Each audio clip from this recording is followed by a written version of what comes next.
In Louisiana, Governor Jeff Landry praising President Trump, posting on X saying, quote, he's seen the devastating effects of illegal drugs on American families.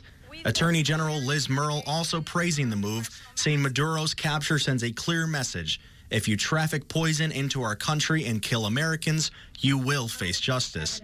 Here in Baton Rouge, protesters out in the street against ICE operations Saturday also voiced their disapproval about the U.S. and Venezuela. I'm just not real sure if it's really narco-terrorist or if it's for show, because we are really wanting a regime change for oil. Several criticized the president's decision to run Venezuela until a safe transition of power, arguing it goes against his America First mantra. I have one question to ask Louisiana. Would it be okay for another foreign country to slip into America and steal away our president and our first lady? Political analyst James Hartman warns that a dangerous precedent could be set from this operation. The precedent now that we can indict someone in a U.S. court and then actually invade a sovereign nation to execute a warrant based on that indictment is rather alarming. You know, there are indictments pending right now against Vladimir Putin and Benjamin Netanyahu.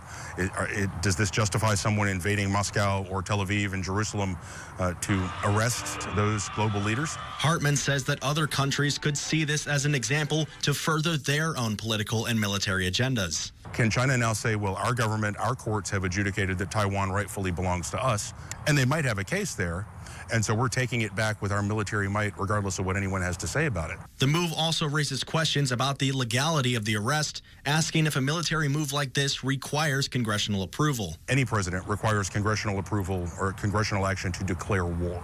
But the president is the commander-in-chief of the armed forces, and it's not at all unprecedented for any president to use the military to execute legal, justified military strikes or actions. Hartman says he's noticing a pattern in the three countries where the U.S. has recently taken military action. Venezuela, Nigeria, and Iran are all significant sources of petroleum around the world. And those are the three countries that this administration has targeted militarily and diplomatically and made threats against. And now we've seen at least one of those threats carried out. Joe Collins, WBRZ News 2. More state leaders responding to the strikes. Congressman Troy Carter calling the military action unconstitutional. In a statement, Carter said, quote, our men and women in uniform deserve more than impulsive decisions. They deserve leadership that respects the Constitution, honors established rules of engagement, and places their safety first, both at home and abroad.